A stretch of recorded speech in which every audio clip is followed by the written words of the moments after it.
खुलुमबाय आंनि मुलुगनां बड' निउस चेनेल साफ्रोमबो नायगिरि बिथांमोननिसिम गोजोन फुंबिलिनि बयनिसिमबो गाहाम हामलायनाय जासिहरनाय जाबाय। आसा खालामो नोंथांमोनहा गासै मोजाङै दं। बे समाव आं नोंथांमोननि सिगाङाव फुंबिलिनि मोननैसो खौरां लाना फैलायबाय। अन्नानै भिडिअखौ स्किप खालामाजासे जोबजासिम नायलांदो। दिनैनि फुंबिलिनि मोननैसो खौरांफोरा जाबाय। गिबि रादाबाव दं। मैया बुधबाराव अरां पुलिस थाना ओनसोलनि दनसिगादाव अरां पुलिसनि सिग्रोमनायाव गंसे कारजों लोगोसे 67 किल'ग्राम भां जब्द खालामनाय जादोंमोन आरो सासे सुबुंखौ खानाय जादोंमोन।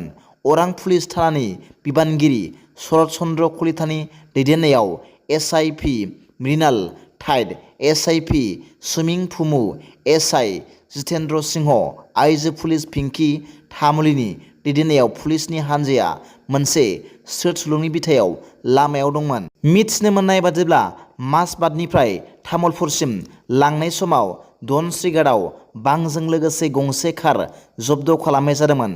जब्द खालामनाय कारनि नम्बरा 01D4845। हमजानाय भां फालांगिरिखौ अरां पुलिस थाना ओनसोलनि गेलाबिलनि बिनै मोसाहारि होना सिनायथि होदों।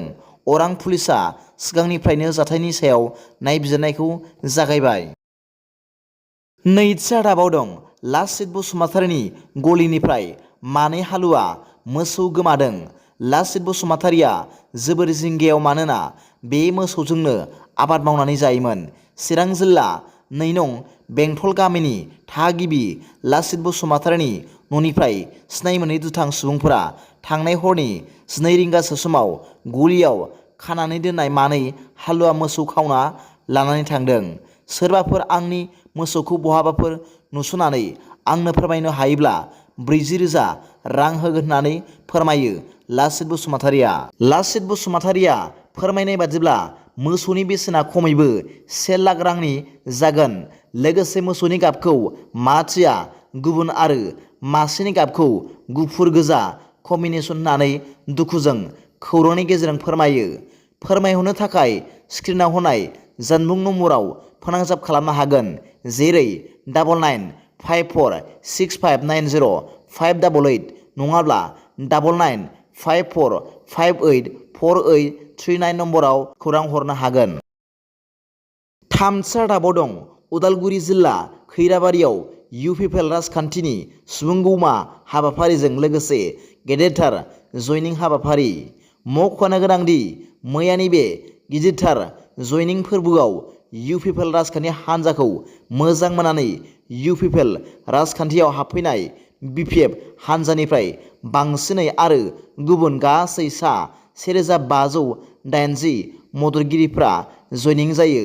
बे हाबाफारियावनो बिटिआरनि गाहाय खुंगिरि प्रमद बर', आसामनि केबिनेट मन्थ्रि उर्खाव ब्रह्म, UPPLनि गाहाय नेहाथारि राजु नार्जारि आरो गोबां गुबुन गुबुन बिबानाव थानाय मेलेमजिबि बिथांमोनहा बे हाबाफारियाव बाहागो लायो।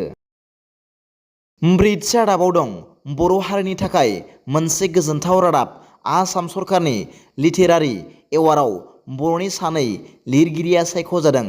क'क्राझारनि प्रतिमा नन्दि नार्जारि आरो बाक्सानि सीताराम बसुमतारीया बे माननि बान्थायाव सायख'जादों।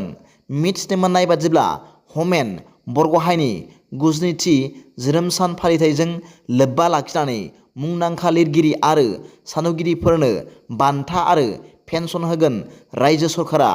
सा 23 मुंदांखा थुनलाइगिरिफोरा बे साहित्य बान्था आरो पेन्सनखौ आजावगोन। बे हाबाफारिखौ आसामनि गिबि मन्थ्रि डक्टर हिमन्त बिश्व शर्मा बिथाङा दिनै 7 दिसेम्बर खालि फुंनि 11 रिंगायाव गिबि मन्थ्रिनि मावख'नि मिडिया हलाव बान्थाखौ गथायगोन। दिनैनि फुंबिलिनि मोननैसो खौरांफोरा दा बेखिनिल'मोन। भिडिअखौ मोजां मोनदोंब्ला आंनि बे मुलुगनां बड' निउस चेनेलखौ अन्नानै साबस्क्राइब खालाम आरो बेल आइकनआवबो थुनानै ला, जाहाथे आं गोदान गोदान निउस आपडेट लानानै फैब्ला नोंथांनियाव सिगांग्रो नटिफिकेसन सौहैयो। दा बेलासिनि रादाबाव नोंथांमोनखौ आंनि बे चेनेलाव गासैखौबो बरायहरनाय जाबाय। गोजोन्थों। एसेनोसै। जै बर' हारिनि जै।